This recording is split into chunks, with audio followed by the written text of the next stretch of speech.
Então, essa criança com TDAH, ela pode ter, né, manifestações, sintomas aí no processamento sequencial. Então, quem fez o curso Quebra-Cabeça Clínico reconhece tudo isso que está aqui, né, porque a gente passa por todas as habilidades preditoras da alfabetização, sejam elas adjacentes ou subjacentes, e aí nós temos, né, essa criança que vai ter problema aí em habilidades adjacentes, principalmente, tá? Então, olha lá, o processamento sequencial, ele é o processamento responsável justamente pela sequencialização, pela organização, né? Porém, colocar no devido lugar aí os estímulos, tá? Esse processamento sequencial, né, de organização, ele está muitas vezes alterado na criança com TDAH porque ela tem realmente essa dificuldade, né? Ela realmente tem essa alteração de manter as coisas como elas deveriam ser. Então, como a doutora Andréia disse, tudo tem um padrão, né? E tudo tem uma certa organização, um certo jeito de ser, de estar, e que por isso a gente também é capaz de categorizar, né? Então a gente é capaz tanto de categorizar quanto de sequencializar, porque a gente percebe isso no decorrer do nosso desenvolvimento enquanto ser humano, que tudo tem uma organização, um padrão, uma forma de ser, né? E algumas características podem mudar, mas se encaixam dentro de alguns padrões, né? Então, os animais são muitos animais diferentes, mas eles se enquadram dentro do grupo animais. E aí você vai ter grupos de animais dentro do grupo de animais, né? Então, tipos de animais felinos, mamíferos, vertebrados, e aí tem várias categorizações que a gente vai fazendo para poder entender, estudar, faz tudo parte da mesma coisa, porém a gente vai separando para poder entender mais profundamente, tá? Então, esse processamento sequencial faz parte disso, dessa nossa capacidade de organizar dentro de um padrão solicitado, tá?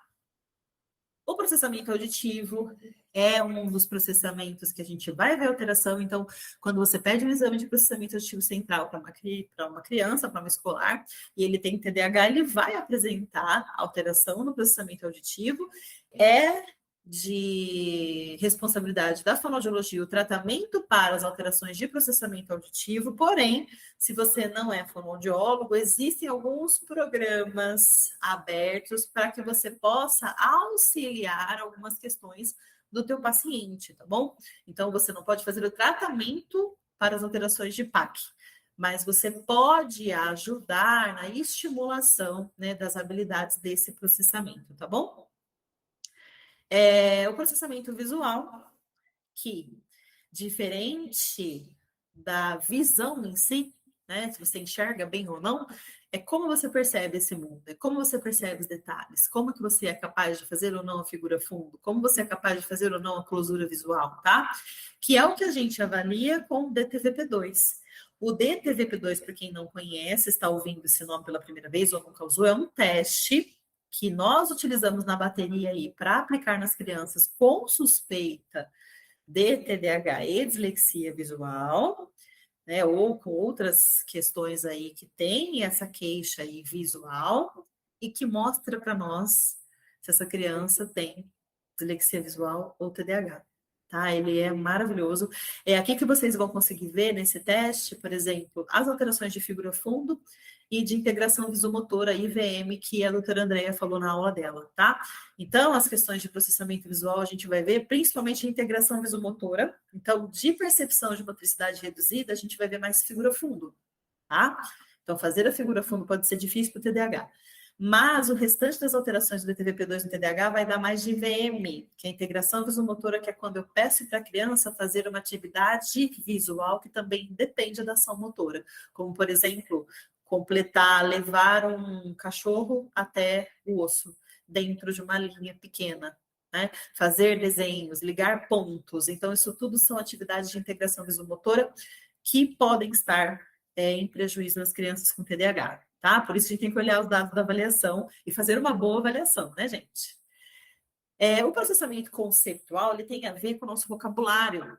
Então, é o nosso mundo de conceitos, de ideias, é aquilo que a gente vai entendendo sobre o mundo conforme a gente vai se desenvolvendo e vai vivendo as nossas experiências, tá? E é basicamente o que vem antes aí da nossa capacidade de compreensão mais profunda, tá? Então, é esse processo também conceptual, de conceitos, que vai permitir que a gente seja capaz de compreender. E dificuldade de compreensão pode ser uma das dificuldades do TDAH, né? Porque ele não chega nesse compreender profundamente, porque a informação vai entrar falhada, né? Em falta para ele por conta das funções executivas, tá bom? Então, é esse processamento conceitual que é onde a gente pensa em trabalhar vocabulário, que é onde a gente pensa em trabalhar com a criatividade, né? Com a exploração aí desse universo que tem a ser descoberto por essas crianças que são, na grande maioria, muito curiosas, certo?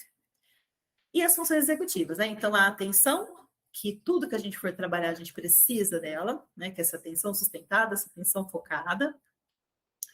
O controle inibitório, que é essa nossa capacidade que nós temos, por exemplo, de estar aqui numa aula, né? Mas, de repente, tem o videogame ali me chamando, de repente tem o Reels do Instagram me chamando, né? Eu tenho uma mensagem no WhatsApp ali apitando e eu consigo controlar, inibir os outros estímulos ao redor para fazer aquilo que eu tenho que fazer. Que no meu caso é dar a aula, no caso de vocês é assistir a aula, tá? Então, esse controle inibitório é justamente controlar os impulsos que vêm, os estímulos que vêm de outros lugares, e não só de outros lugares e outras coisas ou outras pessoas, né? No caso da sala de aula, o amiguinho que está ali conversando, né? Que eu quero saber o que ele está falando, mas também do controle dentro da nossa mente. Quantas vezes vocês se pegam, de repente, lendo um livro, e aí vocês param e percebem que não pararam de ler, na verdade, de entender o que vocês estavam lendo, porque veio outros pensamentos, ou seja, outros estímulos dentro da sua própria mente, atrapalhando, né, a tua leitura, a tua compreensão de leitura. Então, tem também os estímulos da nossa mente, dentro da nossa cabeça. Então, de repente, eu estou ali dando uma aula aqui para vocês, e aí vem aqui na minha cabeça e eu me perco, eu lembrei que eu tenho que buscar a minha filha em algum lugar e eu esqueci. Né? E aí eu vou ter que dar atenção para isso, porque eu não posso esquecer a criança no caso, mas pode vir um problema, uma outra questão que não tem nada a ver com isso, que não vai ser resolvida agora, mas que a minha mente impulsiva traz e eu não consigo controlar e me atrapalho aqui na hora de conversar, né, de explicar a aula. Tá? Então, o controle inibitório tem a ver com isso, aquela criança que não para quieta, precisa mexer em alguma coisa porque ela não consegue controlar, muitas vezes é motor também, não só, né, de uma ação maior, mas às vezes em detalhes ela não consegue se controlar. A memória operacional, né? Nós falamos muito da memória operacional fonológica por conta da leitura e da escrita, né? Mas no TDAH a gente vai ter esse comprometimento anterior à memória operacional fonológica. Então, a memória operacional é a memória de trabalho. A memória operacional fonológica é a memória de trabalho para as questões fonológicas, para as questões sonoras da nossa língua. Então, essa memória operacional que nós falamos aqui, ela está anterior a isso, né? Ela não é específica, ela é geral. E eu preciso dela para fazer praticamente tudo no meu dia a dia, né? Então, se eu não tenho atenção e não retenho essa informação com a minha memória operacional pelo período que eu preciso para a execução da tarefa ou da atividade, eu não consigo executar. E a flexibilidade cognitiva é a nossa capacidade exatamente de ser flexível, né? De ter uma mudança e saber o que fazer com essa mudança. De ter algo diferente e não seguir um padrão. Saber alterar, né? Alternar, mudar, trocar.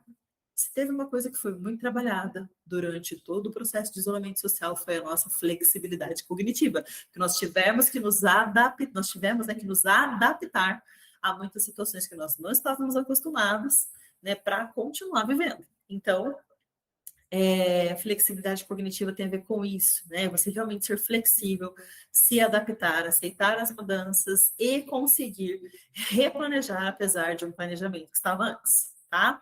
Então, a gente vai ver essas manifestações do TDAH, às vezes mais em alguns, às vezes mais em outros aspectos, né? Mas é isso, basicamente, que a gente encontra na criança com o diagnóstico de TDAH. E fica de olho, ativa o sininho para receber as notificações dos nossos próximos vídeos. Deixe o seu comentário sobre esse vídeo e outros conteúdos que você gostaria de ver por aqui. E até o próximo conteúdo. Te vejo lá!